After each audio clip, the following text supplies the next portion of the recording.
हरे कृष्ण। ओम नमो भगवते वासुदेवाय नमः। आइए आज के वीडियो में हम पूर्णिमा व्रत कथा का श्रवण करेंगे। द्वापर युग में एक बार यशोदा जी ने श्री कृष्ण से कहा, हे कृष्ण, तुम संपूर्ण विश्व के उत्पादक, पोषक तथा संहारक हो। मुझे कोई ऐसा व्रत बताओ जो सभी मनोरथों को पूर्ण करने वाला हो। तब श्री कृष्ण ने कहा, हे माता, सौभाग्य की प्राप्ति के लिए मैं तुम्हें पूर्णिमा का व्रत बतलाता हूँ। इसे 32 पूर्णिमाओं तक करना चाहिए। इसको करने से संपत्ति एवं सौभाग्य की वृद्धि होती है। यशोदा जी ने पूछा कि इस व्रत को मृत्युलोक में किसने किया था? श्री कृष्ण जी ने कहा, कातिका नामक नगरी में चंद्रहास नामक राजा राज्य करता था। उसी नगर में धनेश्वर नामक एक ब्राह्मण रहता था। उसकी पत्नी रूपवती और बहुत ही सुशीला थी। उस ब्राह्मण को कोई संतान न रहने से वह हमेशा दुखी रहा करता था। एक बार उस नगर में एक तपस्वी योगी आया और वह वहाँ उस ब्राह्मण के घर के अतिरिक्त सभी घरों से भिक्षा लेकर निवास करने लगा। इन सब बातों की जानकारी धनेश्वर को हो गई। अपना अपमान समझकर वह उस तपस्वी के पास जाकर बोला, हे महात्मन, आप सभी घरों से भिक्षा लेते हैं किंतु मेरे घर से नहीं। इसका क्या कारण है? उस योगी ने कहा, निःसंतान व्यक्ति की भिक्षा दूषित होती है, इसलिए उस अन्न को ग्रहण करने से व्यक्ति पतित हो जाता है। योगी की बात से धनेश्वर अत्यंत दुखी होकर उनके पैरों पर गिर पड़ा और बोला, महाराज, आप सर्वज्ञ हैं, मुझे पुत्र प्राप्ति का उपाय बतलाइए। धनेश्वर की प्रार्थना सुनकर योगी ने कहा, तुम चंडी की आराधना करो, तुम्हारी कामना अवश्य पूर्ण होगी। धनेश्वर ने घर आकर सारा वृतांत अपनी पत्नी को सुनाया और स्वयं तपस्या करने के लिए वन में चला गया। वन में उपवास पूर्वक उसने चंडी की आराधना की। भगवती ने उसे 16वें दिन स्वप्न दिया, धनेश्वर, तुम्हें पुत्र होगा, परंतु 16 वर्ष की आयु में ही उसकी मृत्यु हो जाएगी। यदि तुम पत्नी के सहित 32 पूर्णिमाओं का व्रत करोगे तो वह दीर्घ आयु हो जाएगा। तुम अपनी शक्ति के अनुसार आटे का दीपक जलाकर शिव जी की पूजा 32 पूर्णिमाओं तक करना। प्रातःकाल इस स्थान के पास ही तुम्हें एक आम का वृक्ष दिखाई पड़ेगा। तुम उस पर चढ़कर एक फल तोड़ लेना और शीघ्र ही अपने घर को चले जाना। अपनी पत्नी से कहना कि वह उस फल को ऋतु स्नान के पश्चात खा ले।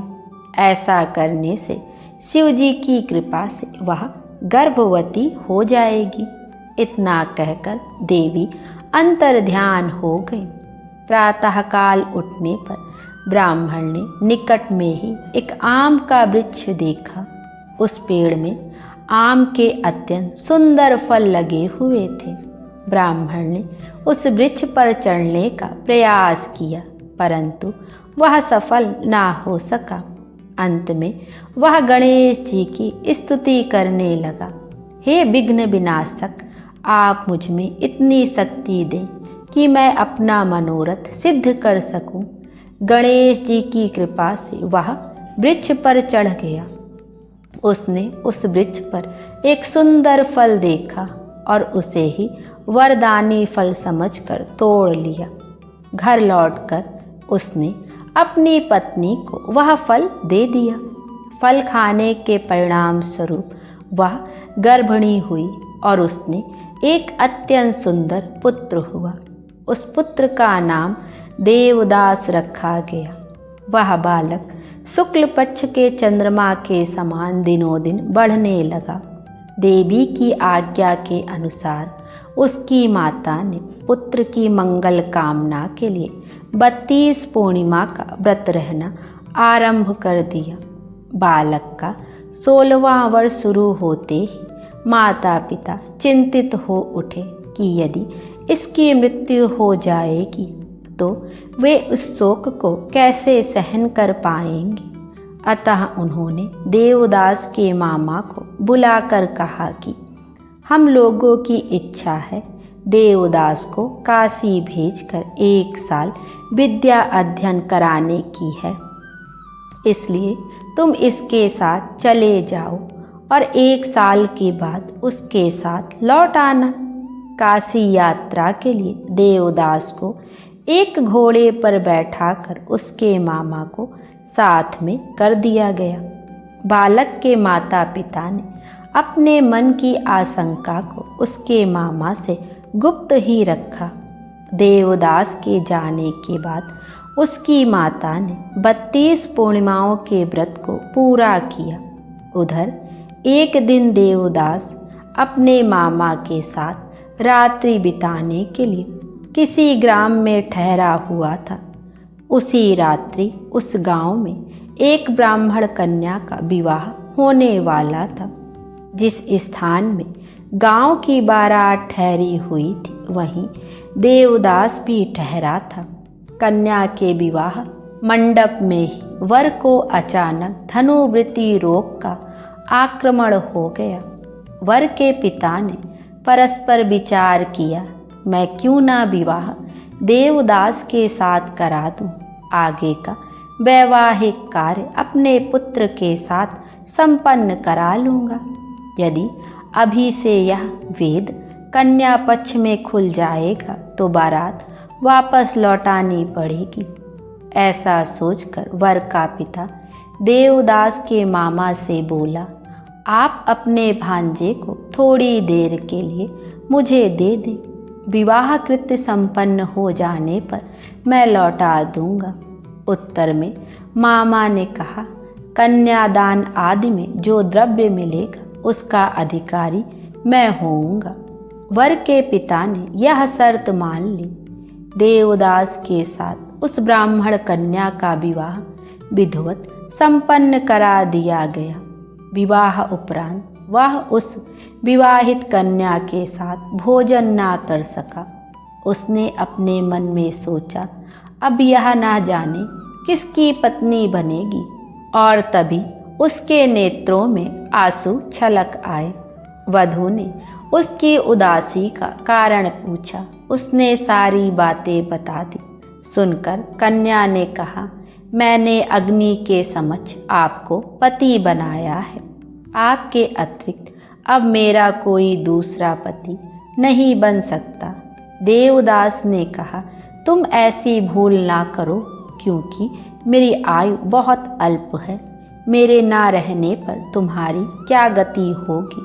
परंतु वह दृढ़ प्रतिज्ञ कन्या बोली, मुझे चिंता नहीं है, जो आपकी गति होगी वही मेरी भी होगी। हे स्वामी, आप उठकर भोजन कीजिए। कन्या की बात मानकर देवदास ने भोजन किया और रात भर उसी के कमरे में रहा। प्रातःकाल देवदास ने 3 नगों से निर्मित एक अंगूठी और रुमाल अपनी पत्नी को दिया और उससे बोला, इसे तुम मेरी निशानी जानकर अपने पास रखना और मेरे जीवन मरण का हाल जानने के लिए तुम एक पुष्प वाटिका बनाओ। उसमें सुगंधित 9 मल्लिका लगाकर प्रतिदिन सिंचन करो। जिस दिन मेरा शरीरांत हो जाएगा उस दिन ये फूल सूख जाएंगे। पुष्पों के हरे भरे होने पर जीवन का प्रतीक समझना चाहिए। इस प्रकार समझाकर वह चला गया। प्रातः होते ही वर पक्ष के लोग बाजे बजाते हुए कन्या के घर आए। बारातियों को देखकर कन्या ने अपने पिता से कहा कि यह मेरा पति नहीं है। यदि यह वर रात्रि में मिले, आभूषणों आदि को दिखावे और मेरे साथ हुई गुप्त बातों को बतावे तो मैं इसे प्रामाणिक समझिए, अन्यथा यह बनावटी है। कन्या के पिता ने वर को बुलवाया, उससे कन्या की बातें पूछी गई, परंतु उसने अपनी अज्ञानता प्रकट की। तदंतर लज्जित होकर बारात वापस लौट गई। श्री कृष्ण जी ने कहा, हे माता, कुछ समय के पश्चात काल द्वारा प्रेरित सर्प रात्रि में देवदास को डसने के लिए आया, परंतु उसकी माँ ने पहले से ही 32 पूर्णिमा का व्रत कर रखा था, इसलिए वह सांप देवदास को डसने में असमर्थ रहा। तदंतर स्वयं यमराज आकर उसके प्राणों को निकालने लगे, जिसके फलस्वरूप देवदास मूर्छित होकर भूमि पर गिर पड़ा। दैवयोग से उसी समय वहाँ पार्वती जी के साथ शंकर जी आ गए। देवदास की मूर्छित अवस्था को देखकर पार्वती जी ने शिव जी से कहा, हे महाराज, इसकी माता ने 32 पूर्णिमा का व्रत किया है, अतएव आप इसे प्राणदान दें। पार्वती जी के अनुरोध से शिव जी ने उसे प्राणदान दिया, जिससे वह बालक स्वस्थ होकर उठ बैठा। उधर देवदास की पत्नी उसके काल की प्रतीक्षा में रहा करती थी। जब उसकी वाटिका के पुष्प मुरझा गए तो उसे महान आश्चर्य हुआ, किंतु थोड़ी देर के बाद ही वे पुष्प पुनः खिल उठे, जिससे उसने अपने पति के जीवित रहने का प्रमाण पा लिया। देवदास की पत्नी ने अपने पिता से कहा, पिताजी, मेरे पति जीवित हैं, आप उनकी खोज कराइए। 16वां वर्ष बीत जाने पर देवदास ने अपने मामा के साथ काशी छोड़कर घर के लिए प्रस्थान किया। देवदास के ससुर उसकी खोज में जाने ही वाले थे कि देवदास अपने मामा के साथ वहां आ पहुंचा। ससुर प्रसन्नता के साथ उन दोनों को अपने घर ले आया। वहां उपस्थित सभी नगरवासियों ने देवदास के साथ विवाह होने की बातों का समर्थन किया। देवदास को देखते ही कन्या ने पहचान लिया। कुछ दिन बाद देवदास अपने मामा और पत्नी के साथ अपने घर को दहेज लेकर चला गया। ग्रामवासियों ने देवदास के आने की खबर उनके माता पिता को दी। थोड़ी देर में देवदास के माता पिता वहां आ गए। देवदास और उसकी पत्नी ने आकर सबको प्रणाम किया। माता पिता ने पुत्र वधू को हृदय से लगा लिया। धनेश्वर ने बहुत बड़ा उत्सव किया और ब्राह्मणों को दान दक्षिणा देकर संतुष्ट किया। श्री कृष्ण जी ने कहा कि इस प्रकार 32 पूर्णिमा व्रत के प्रभाव से धनेश्वर ब्राह्मण पुत्रवान बन गया। जो लोग इस व्रत को करेंगे उनका भी मनोरथ पूर्ण होगा, इसमें कोई संदेह नहीं। बोलिए विष्णु भगवान की जय, कृष्ण कन्हैया की जय।